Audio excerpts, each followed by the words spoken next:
किसी काम को करने का जुनून आप में तभी आएगा जब आप वह काम करेंगे जिसे करने के लिए आपका दिल कहे, जिसमें आपका मन लगे और जिसे करने से आपको सुकून मिले।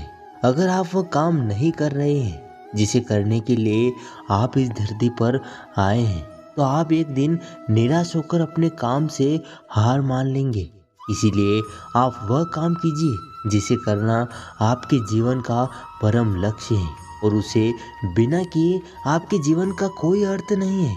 यदि आप में किसी को देखकर काम करने का जुनून आता है, तो ये जुनून लंबे समय तक नहीं चलता है, क्योंकि अगर सामने वाला निराश हुआ तो समझो आप भी निराश होने से बच नहीं पाओगे। इसीलिए आप किसी और को देखकर नहीं, खुद को अंदर से समझकर आगे बढ़ें।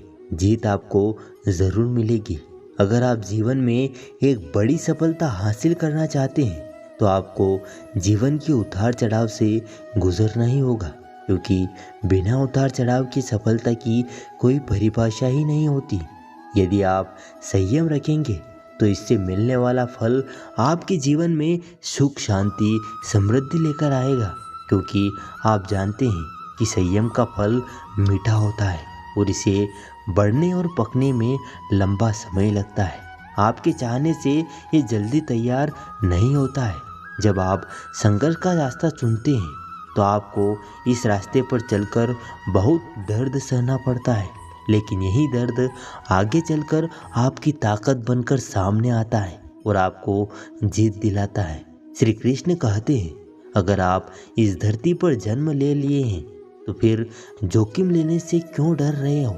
आगे बढ़ने को ठान लीजिए। सारी तकलीफें और दर्द आपका मार्गदर्शन करना शुरू कर देंगे, क्योंकि जो कुछ करने का ठान लेता है, वह आज नहीं तो कल अपना नाम बना ही लेता है। यदि आप खुद की कमियों को दूर नहीं कर पा रहे हैं, तो आप यह मान लीजिए कि आप जितनी तेज़ी से आगे बढ़ने का प्रयास करेंगे, उतनी ही तेज़ी से आप नीचे भी गिरेंगे। इसीलिए जीवन में आगे बढ़ने से पहले अपनी कमियों पर विजय हासिल कीजिए, क्योंकि कमियों को हराना भी एक सफलता ही है। यदि आप जीवन के अंधेरे से बाहर निकलना चाहते हैं, तो आपको अपने दिमाग में अच्छे विचारों का दीपक जलाना होगा, क्योंकि यही वह तरीका है जिसे अपनाकर आप अपने जीवन के अंधकार को दूर कर सकते हैं। अगर आप चाहते हैं कि आप जीवन में कभी निराश ना हो, तो आप अपनी कमजोरी किसी को ना बताएं, क्योंकि लोग उस कमजोर दीवार की ईंटें ले जाकर अपने अपने घर बनाएंगे। मतलबी लोग आपकी कमजोरी का जमकर फायदा उठाएंगे। इसीलिए आप अपनी कमजोरी को भूलकर साहस के साथ आगे बढ़िए, मंजिल ज़रूर मिलेगी। अगर आप अपने दिल और दिमाग को मेला करना चाहते हैं, तो आप अपने दिल और दिमाग को बुरी यादें और बुरे विचारों से भर लीजिए। लेकिन हाँ, मैं आपसे यह कहना चाहूँगा कि बुरी यादें और बुरे विचारों को दिल और दिमाग में बिठाना आसान है, लेकिन इन्हें दोबारा बाहर फेंकना आसान नहीं होता है। इसीलिए आप सोच समझकर निर्णय लीजिए, ताकि आपका भविष्य सुरक्षित रहे। यदि आप सोचते हैं कि आप मेहनत बहुत करते हैं और आप कहीं पहुंच नहीं पा रहे हैं, तो आप सिर्फ एक गलती कर रहे हैं। आप मेहनत बहुत करते हैं, पर अपने मन में हार जाने का डर बैठा रखे हैं, और यह डर आपको जकड़ कर रखता है। मेरी माने तो आप जो मेहनत कर रहे हैं, वह पूरी ईमानदारी से करते रहिए। आप अपने आप पर विश्वास रखिए और हार के बारे में ना सोचकर सिर्फ जीतने के बारे में सोचिए। जिंदगी में आने वाली समस्याओं से हार कर पीछे हटना आपके लिए बहुत आसान है, पर शायद आप यह नहीं जानते कि आप जिन समस्याओं से हार कर पीछे हट रहे हैं, वह समस्याएं नहीं, ऊपर वाले की परीक्षा है। अगर आप भी इस परीक्षा में पास हो जाते हो, तो आपका जीवन सुख, शांति और समृद्धि से भर जाएगा। कुछ लोग सपने देखकर सो जाते हैं, कुछ लोग जागते हुए देखते हैं। जो सोकर सपना देखता है, उसे आज तक कुछ नहीं मिला, और जो जागते हुए सपने देखता है और अपने सपने को सच करने में पूरी रात लगा देता है, किस्मत ने उसकी पूरी जिंदगी ही बदल दी। खुद पर भरोसा रख। जो आदमी पूरी लगन और मेहनत से काम किया वही देर सवेरे इस दुनिया में अपना नाम किया। अगर आप भी नाम कमाना चाहते हैं तो आप भी आज से दौड़ लगाना शुरू कर दीजिए। मतलब खुद पर भरोसा रखना, पूरी लगन और मेहनत के साथ अपने काम को अंजाम दीजिए। किसी महान लक्ष्य को हासिल करने के लिए संघर्ष के रास्ते पर आपको अकेले ही चलना पड़ता है। जब आप लक्ष्य हासिल कर लेते हैं तो लोग आपका अनुसरण करना शुरू कर देते हैं।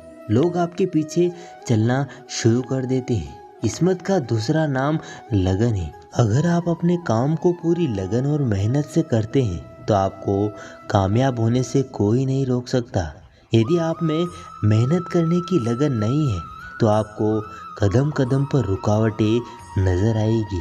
अगर आपको कोई छोड़ दिया है तो आप इस पर गम में अपना दिन और रात मत गुजारिए। गम को भूलकर आगे बढ़िए और खुद को इतना बड़ा बनाइए कि आपको छोड़ने वाला आपकी एक झलक पाने के लिए तरस जाए। अगर आप बिना प्रयास किए ये सोचते हैं कि आपका वक्त आज नहीं तो कल बदल जाएगा तो आप ये लिख लीजिए कि आप मरने के आखिरी पड़ाव पर आएंगे, फिर भी आपका वह समय नहीं बदलेगा। समय सिर्फ उनका बदलता है जो सिर्फ मेहनत करने पर विश्वास रखते हैं। ईश्वर ने आपको अंदर से लेकर बाहर तक कुछ इस तरह से बनाया है कि अगर आप खुद का सही तरीके से इस्तेमाल करना शुरू कर दें तो आप वह बन सकते हैं जो आप बनना चाहते हैं और वह हासिल कर सकते हैं जो आप करना चाहते हैं।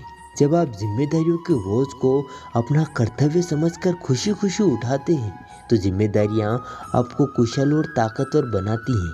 और अगर आप इन्हें मजबूरी में ना खुश होकर उठाते हो तो आप इन जिम्मेदारियों के बोझ के तले दबकर रह जाओगे। श्री कृष्ण कहते हैं, आपका मन जितना तेज दौड़ेगा आपके सफल होने की गति उतनी ही धीमी हो जाएगी। इसीलिए आप अपने मन को नियंत्रित कीजिए और अपने दिमाग को दौड़ाइए। यदि आप जिंदगी में अकेले रह गए हैं तो इस बात का अफसोस मत कीजिए कि आप अकेले हैं, बल्कि इस बात पर खुशी मनाइए कि अब आपका बुरा वक्त आपके काम को मिलेगा। और याद रखिएगा कि काम से बड़ा कोई अपना नहीं, काम से बड़ा कोई दोस्त नहीं। हार को हार की तरह मत देखिए, इसे एक और सीखने की मौके की तरह देखिए, क्योंकि हर हार में सीखने की अपार संभावनाएं होती है। और जब आपको कई बार हार के बाद सफलता मिलती है तो पहली बार में ही मिलने वाली सफलता से कई गुना ज़्यादा शानदार होती है। अगर आप सोचते हैं कि आपको सफलता आसानी से मिल जाएगी तो आप गलत हैं, क्योंकि सफलता स्मार्ट तरीके से की गई मेहनत और धैर्य से मिलती है। अगर आप इन सब के लिए तैयार हैं तो आप सफल होने के लिए भी तैयार हैं। यदि आप रात दिन सफल होने के लिए जूझ रहे हैं तो आपके रास्ते में आने वाली बड़ी बड़ी समस्या आपको रोक नहीं पाएगी।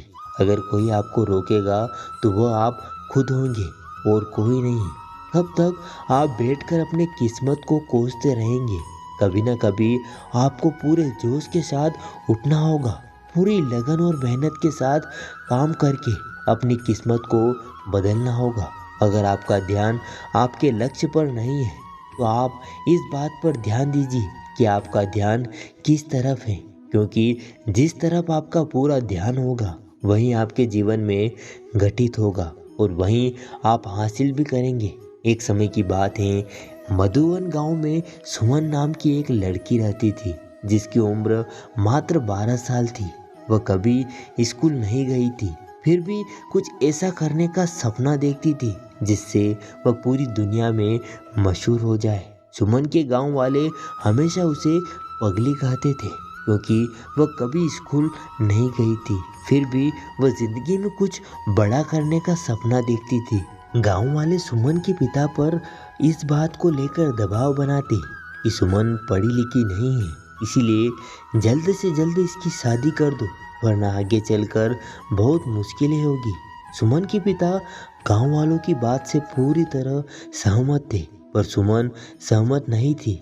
उसे तो शादी नहीं पूरी दुनिया में नाम कमाना था। कुछ ऐसा करना था जिससे उस पर लोगों को बेटी होने पर गर्व हो। सुमन के लिए यह सब करना आसान नहीं था।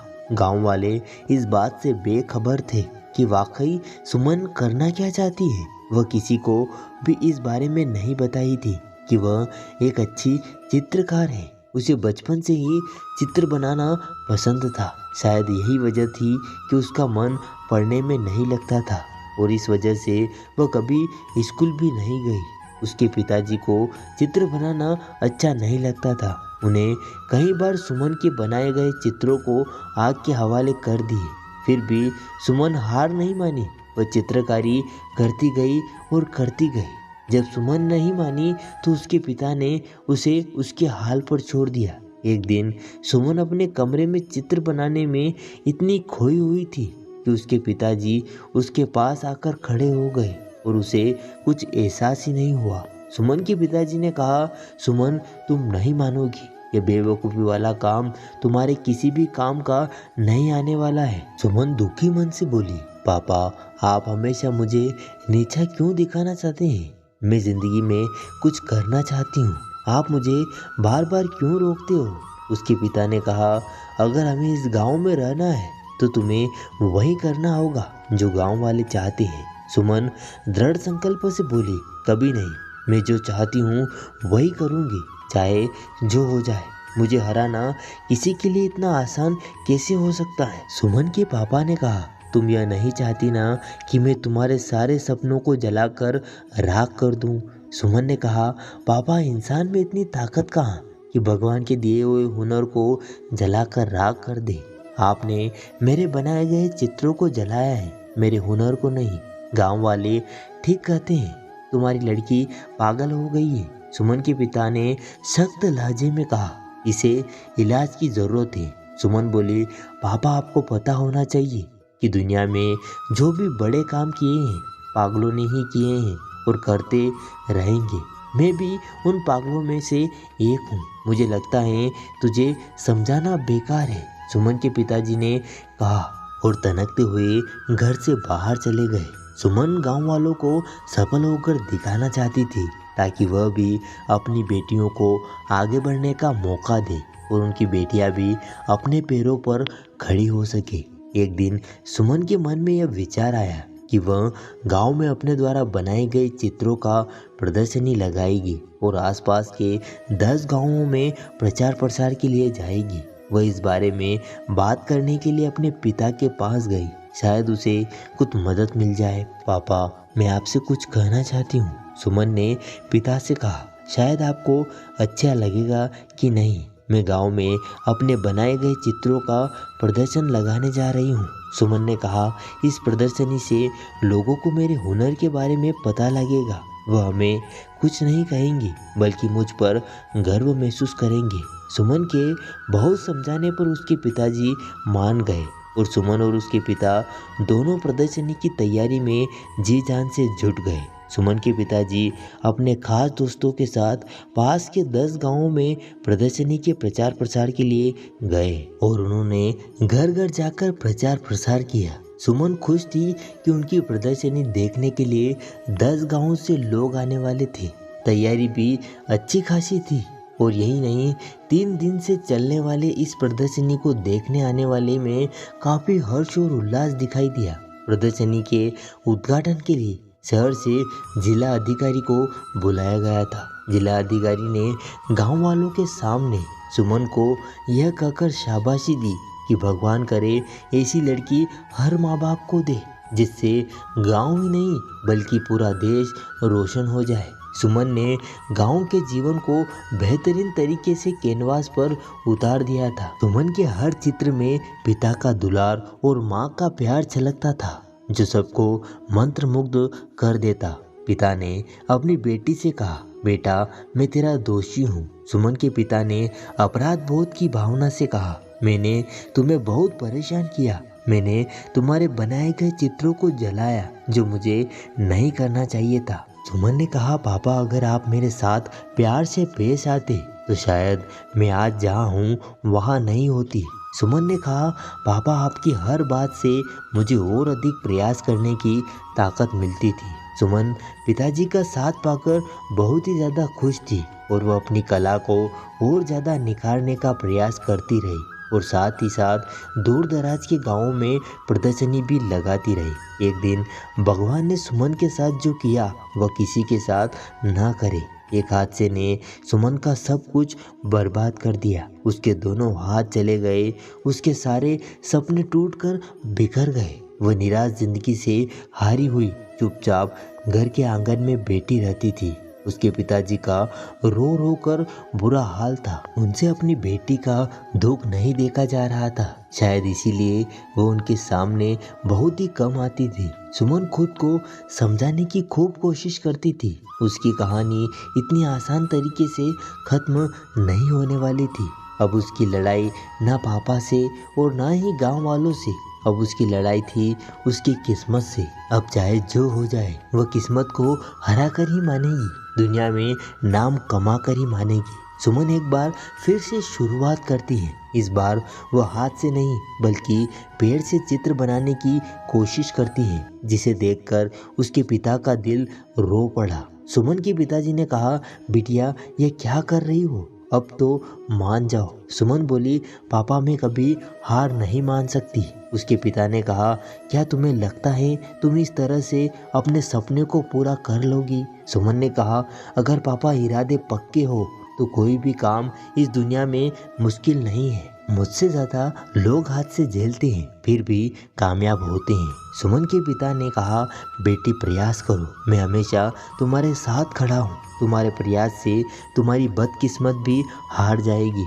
और इस तरह कई सालों की मेहनत के बाद फिर सुमन की जिंदगी वापस लौट आई। उसके टूटे हुए सपने एक एक करके जुड़ने लगे। वह गांव से लेकर शहर तक अपनी चित्रकारी के लिए मशहूर होने लगी थी। जो गांव वाले सुमन की तरक्की से जलते थे, हादसे के बाद से उसके लिए दुआएं करने लग गए थे। भगवान भी उसके प्रयास के सामने हार गए। वो सुमन को वह देने के लिए मजबूर हो गए जिसकी वह हकदार थी।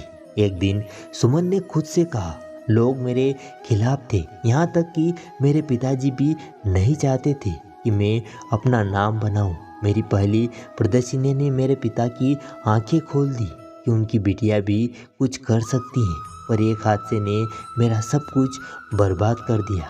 मेरे दोनों हाथ चले गए, मैं पूरी तरह से टूट चुकी थी। मुझे नहीं लग रहा था कि मैं कुछ कर पाऊंगी, पर मुझ में कहीं ना कहीं वह चिंगारी थी जो मुझे एक बार फिर से आगे बढ़ने का मौका दिया।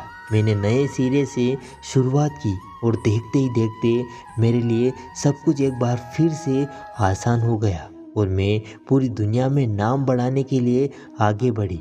हादसे में आदमी मरता है पर उसके जज्बात जिंदा रहते हैं और एक प्रयास से सब कुछ बर्बाद होने से बच जाता है। आदमी तब तक खत्म नहीं होता जब तक उसके हौसलों में जान होती है। यही वो हौसले होते हैं जिससे सपनों को पहचान मिलती है। तो दोस्तों उम्मीद करते हैं आपको आज की इस वीडियो से ज़रूरी कुछ सीखने को मिला होगा। तो दोस्तों इस वीडियो में बस इतना ही। मिलते हैं अगले वीडियो में। तब तक अपना और अपने परिवार का ख्याल रखिएगा। हरे कृष्णा।